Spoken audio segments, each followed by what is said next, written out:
Hey there, garden friends. Kevin Jordan here, plant lover and host of the Green Acres Garden Podcast. I got a treat for you today. I got a special guest, Pam Farley, author and Green Thumb, although actually she goes by the name, the Brown Thumb Mama. And so today we're going to talk about a little bit about the joys and the wonders that be container gardening. Now you can see she has a wonderful book here that we're going to dive a little bit into. So first, let's get into it. Why container gardening? Tell our listeners and our viewers, what are the benefits of growing in a container?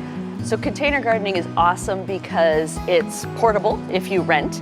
You have complete control over the soil and how you treat it. So if you want to garden organically or conventionally, you can. Gardening, of course, saves you tons of money, and it's something fun to do with your family. Kids love to have an excuse to get dirty, and they will eat a lot more fruits and vegetables if they've planted them themselves. Ding, ding, ding. All of those are wonderful reasons to grow. What are some of your favorite plants that you are considering growing in a container this time of year? And what should we be thinking about if we're planning on starting our own container garden at home? So always grow strawberries because we have kids and they go through strawberries like crazy. Herbs, because if you buy herbs at the grocery store, it's a couple bucks and you only get, a few little stems of something, and you can grow a parsley plant or two for the whole summer and you'll save tons and tons of money, far more than the cost of what you spend. I love the flavor of fresh herbs. It really punches up a meal. Are you a bit of a chef yourself? I try. Well, I feel like anybody who cooks with some freshly harvested material, you're going to be good. People Absolutely. are going to love your food. So what are we going to start off? When we're looking for a container, what are our first steps to even begin container gardening? So one of the important things that when you're planting in containers is you want to make sure the container is big enough to support the fully grown plant. So for example, if you're growing a fruit tree, which you can do in a container, you wouldn't plant a fruit tree in a little container like this. You would want to use a half-barrel container. And you want to make sure that it's food safe. So there's lots of stuff on the internet about plant your potatoes in these old tires and stuff like that. Yeah. And if you wouldn't eat off of it, don't plant in it.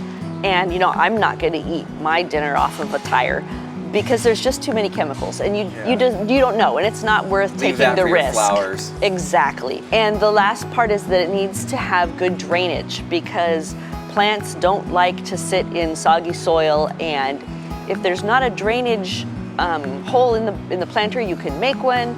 Or you might find that the plant, it won't automatically die. So beginning gardeners will often think that it's all or nothing. If your container does not have drainage, it won't automatically kill your plant, but your plant may not produce as well, or it may have a shorter life. Mm-hmm. All right, so good drainage. What about soil fertilizing? Is that important? Can you do it more? Do we do it less? So good soil is super important because your plants are growing in a finite space. You don't want to scoop up soil from your outside garden because it could have microbes, it could have fungus, it could have grubs, it could have all kinds of junk, and depending on the part of the country you're in, the soil could be really thick and heavy and not drain well. So I always use specifically container gardening soil, and the package will say. Absolutely. You can always also mix your own, and I have a recipe in the book, but for most folks it's going to be easier just to run to their local garden center. We got some right here. And grab a bag of container soil. And because they are growing, again, in a finite space, you need to use fertilizer of some kind. There are charts in the book that show, this plant, this size container, how much sun, how often do I fertilize? And I prefer to use natural and organic fertilizers. Other folks will use whatever they have on hand. Most of the time in a container, you're going to fertilize a little more often than you would in the ground because you've got a finite amount of space. So you might be fertilizing every couple weeks or every month. This one today, I chose this container because we're going to make an HOA Buster. And if you live in an area where you're the Homeowners Association? The Homeowners Association decrees what you can plant and what you can't. Yikes. A lot of folks will say, but the sun is best in the front yard. What am I going to do? I'm stuck. All I can have are these approved ornamental plants and yes. Yikes. But usually you can do a container. I mean, don't break the law if you're not supposed to. We call this guerrilla gardening. That's a whole other thing. Yes, that's fun. Yeah. So the HOA Buster is a container that you can set out that has flowers, and it also has sneaky edibles.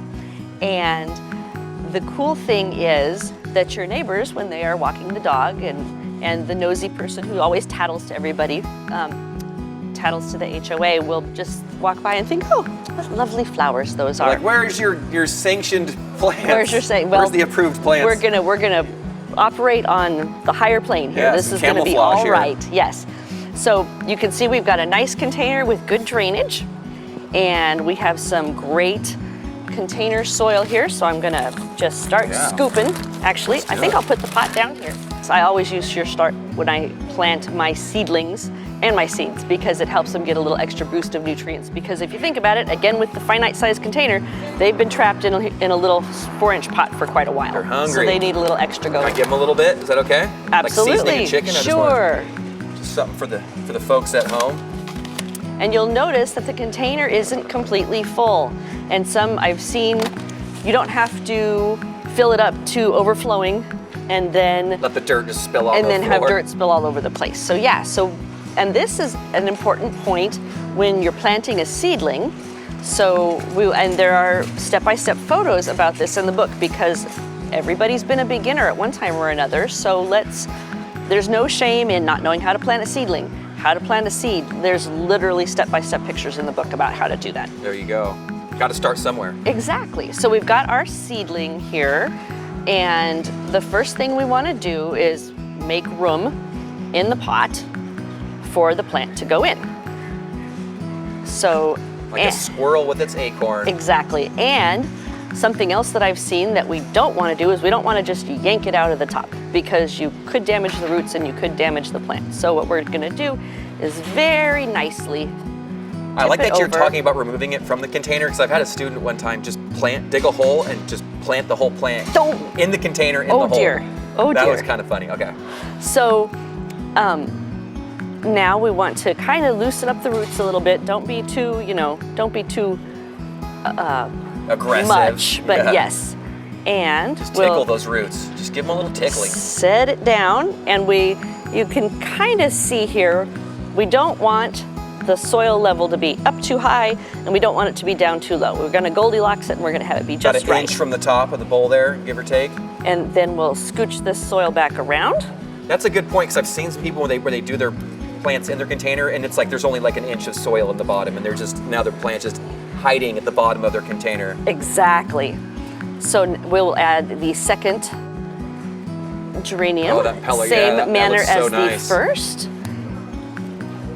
There we go. Let it go. And another little gentle tease, and we'll nestle that guy in.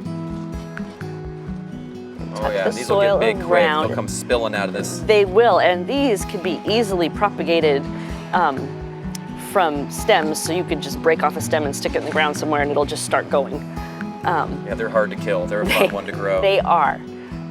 So, of course, we're not done, but this becomes the sneaky part. So we've got these lovely red flowers, and all the neighbors will ooh and ah. Nothing to see here. Nothing to see here. What we're going to sneak in now is some herbs, some parsley, and some strawberries. The strawberries will drape over the edges of the container. Can I get one of these? So yes, please. I'm going to do a parsley here in the middle. And we're going to use the same technique, especially with these little delicate stems on the parsley. We're going to turn, squeeze, and shake. And see how these roots have gone around and around, because it's been in this container for a while, so it'll be happy to get out. Now I'm going to stop right here. You see how this soil is up way too high.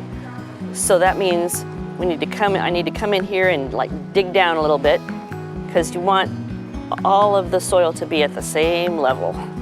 I noticed when we started, we didn't have to pull any weeds. We didn't have to crack through any hard soil. You are absolutely right. There is no hard pan in this container. It's Working beautiful. at this at like chest height. That's absolutely nice. Beautiful. And now we'll sprinkle strawberries all around the edge. There you go. Awesome. We got that one Thank ready you. For you. Grab you another. And so I'm just going to make a little hole on the edge. Yeah, I like your use of the in. herbs and the fresh strawberries, because there's nothing better than just walking out and just plucking a little berry right off a plant. Oh my gosh, in the warm patio. sun, my kids would just sit out there in the garden and just eat them right off the plant. So like a wild just chicken just coming through your yard. Yep. Now, the experienced gardeners might be a little bit worried because we're planting them so close together. So this is closer than you would normally plant them in the ground. Really nice. But since we're going for the front yard here and we want to fool the neighbors, we want to make sure that this looks nice and lush and full. And then, of course, the strawberries are going to grow over the edge. Thank you. And the strawberries will grow over the edge. And let's tuck in one more. Why not? And I want it looking extra full. Right. This thing already has strawberries growing off of it. Exactly. Now, going forward, we just got it planted. You know, it's really important to get it watered. Yes. What are some of the do's and don'ts of watering? So we want to, now that we've planted everything, we need to give it a drink of water. And you would not want to just spray it with the hose, but a gentle watering using like a hose nozzle or something like that. Or even, you know, fill up a drinking cup and gently pour it in around the edges. You also would not want to water it from overhead. So if you're putting this in the front yard, it might be, you know, in the path of the sprinklers. If you're watering first thing in the morning, then it's not going to hurt. But if you have your sprinklers set for the middle of the night, well, you should change them.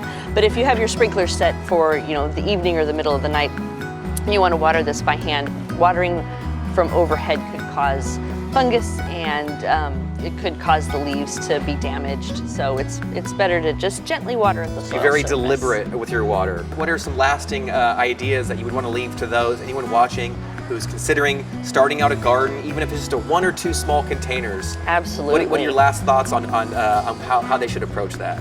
So first of all, you've got this. Don't panic. You are still a gardener if you plant a fabulous pot and everything grows. You're still a gardener if, like me, you plant russet potatoes expecting to get things that look like footballs and you end up with golf ball sized potatoes.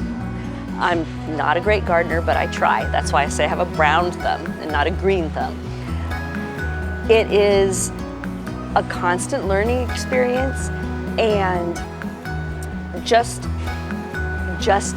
do it and give it a try, and you'll be so happy. I love it. Just do it, give it a try, and you'll be so happy. Well, thank you so much, Pam. I cannot wait. Thank Check you. out her book. This is a fantastic gardening book. Like I said, it's got some words in there, but there's some pretty darn beautiful pictures as well. So I think I might be okay. You'll be all I'll have right. to give it a look. Thank you so much. I cannot wait to you. garden more with you. Let's get after it. Absolutely.